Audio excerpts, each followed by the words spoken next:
Assalamualaikum warahmatullahi wabarakatuh. Anak-anakku sekalian, kelas 6.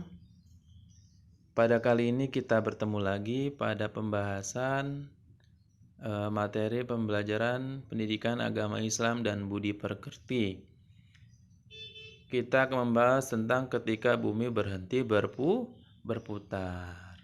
Sebelum mengawali pembelajaran kali ini, mari kita sebagai orang mukmin yang beriman berdoa terlebih dahulu dengan harapan apa yang kita pelajari, apa yang kita bahas pada pertemuan kali ini mendapatkan keberkahan dari Allah Subhanahu wa taala dan kita bisa amalkan dalam kehidupan kita sehari-hari.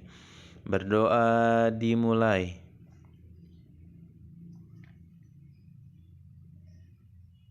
Oke, baik, berdoa selesai. Kita akan membahas tentang ketika bumi berhenti berputar. Artinya, kalau buminya sudah tidak berputar, tandanya terjadi hari kiamat. Alam semesta ini terdiri dari beberapa planet, ya, yang bisa kita ketahui. Di antara planet yang kita huni yaitu adalah planet bumi, di mana planet bumi ini planet yang ketiga yang lebih dekat susunannya dengan tata surya, yaitu matahari, berada dalam galaksi Bima Sakti. Yang harus kita pahami, di luar galaksi Bima Sakti masih banyak galaksi-galaksi yang lain, ya, yang Allah ciptakan. Bumi hanyalah sebagian kecil daripada penciptaan Allah Subhanahu wa taala kepada kita semua. Nah, kita akan membahas makna hari akhir, kemudian macam-macam hari akhir, tanda-tanda hari akhir, hikmah mempercayai hari akhir atau hari kiamat. Coba kalian amati gambar di bawah ini. Oke. Ada gunung api meletus, ada rumah terbakar, ada banjir, ada gempa bumi. Ini termasuk dalam kategori kiamat sugro. Jadi kiamat itu ada dua. Ada kiamat sugro, ada kiamat kubro. Kiamat sugro adalah kejadian-kejadian, ya, fenomena-fenomena alam berbentuk sebuah musibah atau yang lain-lain yang tidak enak untuk dilihat. Contoh yang paling besar seperti ada yang di gambar ini, gunung api meletus, ada kebakaran, ada banjir, ada gempa bumi, kemudian ada tsunami dan yang lain-lain. Itu memberikan tanda kepada kita semua sesuatu yang Allah ciptakan pasti musnah. Yang kekal hanyalah zatnya Allah Subhanahu wa ta'ala. Kemudian kiamat yang kedua adalah kiamat kubro, artinya kiamat besar, di mana setiap peristiwa-peristiwa besar, musibah-musibah hebat terjadi secara berlangsungan. Artinya rusaknya semua ekosistem yang ada di bumi, mulai dari rotasi bumi, perputaran bumi, planet-planet, semuanya sudah tidak pada keseimbangannya masing-masing. Artinya, planet-planet ketika terjadi hari kiamat nanti akan saling bertabrakan. Planet-planet akan saling bertaburan. Coba kamu buka dalam Quran tuh, surah Al-Qari'ah. Itu dijelaskan bagaimana peristiwa hari kiamat terjadi, begitu menegangkan, begitu menyeramkan. Hingga ada suatu hadis daripada Rasulullah SAW, anak kecil yang baru lahir ketika terjadi hari kiamat, rambutnya langsung berubah menjadi putih lantaran dahsyatnya dan besarnya hari kiamat. Hari kiamat terjadi, pasti terjadi. Yang jelas Nabi menggambarkan ciri-ciri hari kiamat akan terjadi di mana tidak ada lagi terdengar suara yang meninggikan kalimat Allah Subhanahu wa ta'ala. Apa itu? Ya, tidak ada tegaknya azan di mana-mana. Ya, kemaksiatan mulai merajalela. Kemudian orang-orang sudah enggan beribadah, sudah malas ke masjid. Jangankan ke masjid, sholat di rumah saja sudah tidak mau. Ya, itu. Bahwa harus kamu ketahui, azan yang sering kita dengar setiap waktu itu secara berhubungan setiap 1 jam sekali itu akan berputar terus-menerus. Ya, dari belahan dunia, mulai dari Indonesia, kemudian sampai ke ujung negara lain seperti Inggris, Amerika, Prancis, Meksiko, Kanada, dan yang lain-lain, semua mengalami yang namanya peristiwa azan secara terus-menerus. Hanya saja kita tidak sadar perbedaan waktu di Indonesia itu mulai dari zuhur kemudian ke asar itu dijeda oleh beberapa jam. Pada dasarnya 1 jam misalnya azan di Indonesia, 1 jam lagi itu azan di daerah lain. Seperti itu ya anak-anak. Nah, kembali lagi kepada topik, mari kita cermati ya, memuntahkan awan panas. Apa yang dimuntahkan? Gunung memuntahkan awan panas. Gunung yang terkenal sering melakukan erupsi itu diantaranya adalah Gunung Merapi yang ada di Yogyakarta, yang berbatasan dengan Kabupaten Sleman dan Bantul. Kemudian gunung-gunung berapi aktif di Indonesia itu banyak. Bahkan ada Gunung Merapi yang ada di dasar laut. Itu yang harus kalian ketahui. Coba kita lihat. Kita akan membahas tentang makna hari akhir. Hari kiamat itu adalah peristiwa hancurnya alam semesta beserta isinya. Berarti semuanya ya yang ada di alam bumi. Bukan bumi doang. Seluruh galaksi, bintang-bintang, planet-planet, matahari itu saling bertabrakan nanti. Seperti daun yang tertiup angin, atau gunung-gunung itu nanti seperti kapas yang berterbangan. Coba kita buka, kita perhatikan. Enggak ada satupun manusia yang ada di bumi yang selamat pada hari kiamat. Kiamat itu pasti terjadi. Terjadinya sudah digambarkan pada hari Jumat. Kalau sekarang masih lama. Kita nggak tahu sampai kapan. Yang jelas Allah memberikan gambaran kiamat akan terjadi kalau matahari sudah terbit dari arah sebelah barat. Sekarang Bapak tanya, matahari masih terbit sebelah mana? Masih di timur kan? Oke, berarti masih aman. Masih banyak kesempatan buat kita untuk memperbanyak amal soleh. Ya, memperbanyak kebaikan, kebajikan yang sederhana bisa kita lakukan dalam kehidupan kita sehari-hari. Anak-anak, coba kamu perhatikan Quran surah Al-Qari'ah di bawah ini. Kamu perhatikan semuanya. A'udzu billahi minasyaitonir rajim. Bismillahirrahmanirrahim. Al-Qari'ah. Hari kiamat. Mal Qari'ah. Apakah hari kiamat itu? Wa ma adraka mal Qari'ah. Dan tahukah kamu apakah hari kiamat itu? Yauma yakunun nasu kal farashil mabthus. Pada hari kiamat manusia seperti laron yang berterbangan. Tuh, kayak laron kita. Kosono kemari. Kalau hari kiamat udah gak bisa ingat siapa-siapa. Anak terpisah dengan orang tuanya udah gak ingat anaknya di mana-mana. Masing-masing ya punya inisiatif, berpikiran bagaimana menyelamatkan dirinya. Tuh, kayak gitu. Dahsyatnya hari kiamat. Nauzubillah min dzalik. Wa takunul jibalu kal aihnil manfush. Dan gunung-gunung seperti bulu yang dihambur-hamburkan. Ya Allah, seramnya. Dari sini aja bisa digambarkan. Itu gunung itu benar-benar terbang sono kemari. Seram, gelap, gulita. Fa amma man thaqulat mawazinuh, maka adapun orang yang berat timbangan kebaikannya, fa huwa fi 'isyatir radiyah, maka dia berada dalam kehidupan yang memuaskan atau senang. Wa amma man khaffat mawazinuhu, dan adapun orang-orang yang timbang ringanan, dan adapun orang yang ringan timbangan kebaikannya, artinya yang sedikit amal baiknya, lebih berat dosanya, fa ummuhu hawiyah. Ini yang kita khawatirkan. Nauzubillah min dzalik. Nas'alullah wal afiyah. Ya, maka tempat kembali mereka adalah neraka hawiyah. Neraka hawiyah itu keraknya neraka, artinya tempat yang paling dalam di bawah neraka. Ya Allah. Jadi neraka itu punya lubang paling dasar. Ya.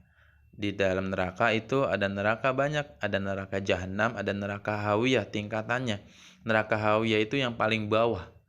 Itu untuk orang-orang kaum kafir yang tidak beriman kepada Allah Subhanahu wa taala, tidak membenarkan ajaran Nabi Muhammad sallallahu alaihi wasallam, tidak mengikuti sunnah Nabi Muhammad sallallahu alaihi wasallam, tidak ikut kepada ijma dan petuah ulama-ulama, mereka yang jauh kepada Allah, nanti mereka itu berada di neraka hawiyah. Mudah-mudahan kita selamat daripada neraka hawiyahnya Allah Subhanahu wa taala. Amin ya rabbal alamin. Wa ma adraka ma hiya. Ya Allah. Dan tahukah kamu apakah neraka hawiyah itu? Yaitu api yang sangat panas. Narun hamiyah.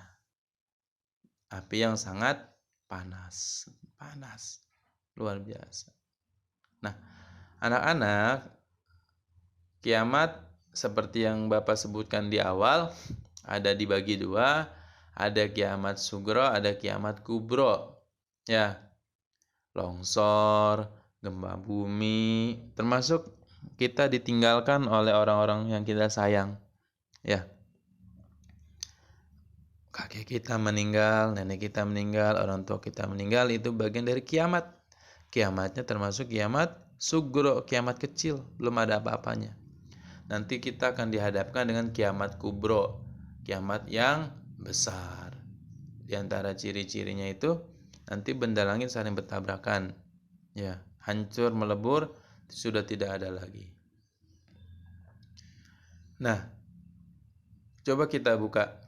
Kita baca Quran surat Al-Zalzalah ayat 1 sampai 2. A'udzu billahi minasy syaithanir rajim. Bismillahirrahmanirrahim. Idza zulzilatil ardu zilzalaha wa akhrajatil ardu asqalaha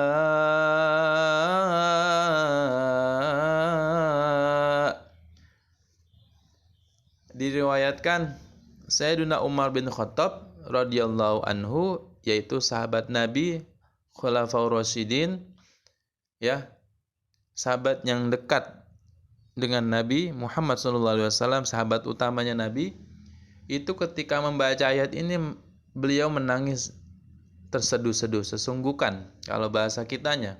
Kenapa? Karena tidak bisa membayangkan betapa dahsyatnya nanti terjadi hari kiamat. Apabila bumi diguncangkan dengan guncangan yang dahsyat, dan bumi telah mengeluarkan beban-beban berat yang dikandungnya. Artinya gitu, beban-beban berat apa aja tuh dalam bumi? Itu gunung meletus, keluar larva, keluar yang lain, muntah, ya, dibalik tanah, dibalik lagi. Nanti kamu iseng-iseng tolong nonton film 2012. Itu gambaran kiamat kayak gitu, baru gambaran ya, belum kejadian aslinya. Kejadian aslinya bahkan lebih dahsyat. Itu. Atau kamu bisa nonton film San Andreas. Itu gambaran hari kiamat kurang lebih kayak gitu. Hancur lantah semua. Nauzubillah min dzalik.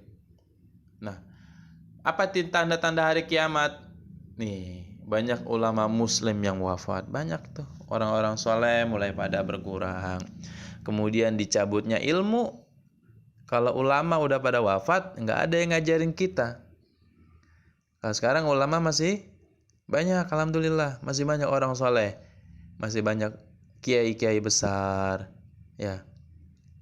Masih banyak habaib-habaib yang kita cintai, yang kita sayang, bimbing kita. Nanti kalau beliau-beliau ini sudah tidak ada, maka makin dicabut. Ketika Allah mencabut sebuah keberkahan yang ada di alam dunia, maka salah satu cirinya adalah ulama-ulamanya, orang-orang yang menebalkan ilmu, itu Allah wafatkan satu persatu. Ya Allah. Makanya man lam yahzal bimautil alim fahuwa munafik. Barang siapa yang enggak sedih ketika ada yang meninggalnya orang alim. Siapa orang alim? Orang alim itu bukan orang yang sholat, rajin puasa, rajin sedekah, bukan. Orang alim itu mereka yang memegang tampuk keilmuan. Kiai, ulama yang mumpuni di daerah kita, ustadz, guru-guru, ya. Mereka itulah. Barang siapa yang gak sedih tuh ketika beliau-beliau ini meninggal, orang alim, ya, fahuwa munafik, maka mereka termasuk golongan orang-orang yang munafik. Ya Allah, coba kamu perhatikan, ada ustadz, ulama, kalau ada yang meninggal pasti hawanya itu lain. Ya, seolah-olah langit mendung ikut bersedih akan hilangnya meninggalnya seorang ulama karismatik yang ada di tempat. Salah satu ulama yang terkenal di kita, di kota Bekasi, Kabupaten Bekasi, yaitu Al-Maghfurlah Syekh Kiai Haji Nur Ali Ujung Harapan. Beliau seorang pejuangnya Allah Subhanahu wa taala, singanya Allah Subhanahu wa taala, pahlawannya Allah, pahlawan kita semua dalam membebaskan bangsa Indonesia, khususnya masyarakat Bekasi dari tangan Belanda dan Jepang. Tuh. Ketika beliau nggak ada, udah kerasa sekarang. Dulu masih ada beliau, masih banyak keberkahan. Makanya suatu daerah, kampung akan aman kalau ada orang alimnya. Karena apa? Mereka yang membawa keberkahan Allah. Mereka yang menurunkan rahmat kasih sayangi Allah di suatu kampung tersebut atau daerah tersebut. Makanya kalau ada ulama, guru-guru agama, biar pada alim, biar pada sopan, ya, akhlak etikanya dijaga, karena mereka dimuliakan oleh Allah Subhanahu wa taala. Kamu ngaji, gurumu kamu muliakan, guru agamamu, ya, guru yang mengajarkan kamu huruf alif bata di rumah, itu kamu sayang benar-benar. Kalau bisa kamu berikan hadiah, walaupun hadiah itu tidak seimbang dengan ilmu yang mereka ajarkan kepada kalian, maka itu bisa membuat datangnya rahmatnya Allah kepada kita. Kayak gitu akhlak. Suatu ketika Bapak mau cerita nih, kisahnya seorang ulama besar, namanya Tuan Guru Kiai Haji Muhammad Zainuddin Abdul Majid Al-Masyhur. Beliau seorang pahlawan Indonesia, ulama kebanggaan Indonesia yang terkenal di belahan dunia. Ketika masa belajar itu, beliau itu sangat senang. Orang tuanya itu sangat sayang sama guru-gurunya. Saking cintanya kepada guru-guru daripada anak-anaknya. Tuh, karena apa? Asbab jasa seorang guru, kita semua menjadi pandai, nak. Bisa menjadi anak yang berbudi, taat kepada Allah dan Rasul-Nya, hingga bisa berbakti kepada kedua orang tua dan guru. Ya, kayak gitu tuh. Yang kedua, kita apa nih ciri-cirinya? Ilmu agama dianggap nggak penting sekarang. Ya Allah, nauzubillah min zalik. Sekarang udah banyak orang yang jauh daripada agama, nggak pada mau ngaji, nggak mau taklim. Kamu harus bisa menjadi salah satu dari orang-orang yang bisa mengaji, taklim, ya. Ngaji Iqra, datangin gurunya. Jangan gurunya disuruh datang ke rumah kamu. Ya, tapi dalam masa pandemik seperti ini, Bapak harapkan jaga sikon aja, ya. Jaga jarak biar aman, kesehatan.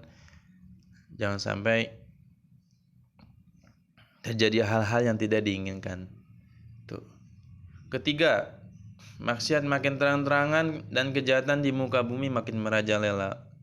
Banyak itu anak-anak seusia kamu, seusia kalian, ya Allah, main TikTok sembarangan. Kesian, biar sayang sama orang tua kalian. Nggak usah ikut-ikutan. Ya, nggak usah ikut-ikutan. Nanti orang itu dibangkitkan bersama hal-hal yang dia senangin di hari kiamat. Kalau nanti kamunya main TikTok terus, nanti meninggalnya barengan tuh sama TikTok tuh, orang-orang yang suka main TikTok. Jangan, nggak usah ikut-ikutan anak yang alay kayak gitu. Ya, nauzubillah min dzalik. Kamu harus bangga sebagai orang mukmin yang beriman, orang soleh. Kalau kamu dikasih nikmat bisa ngaji, bisa sholat, bisa datang ke rumah guru, sowan ke rumah guru, belajar, itu tandanya Allah ridho sama kehidupan kamu. Allah ridho sama kamu, Allah sayang sama kalian.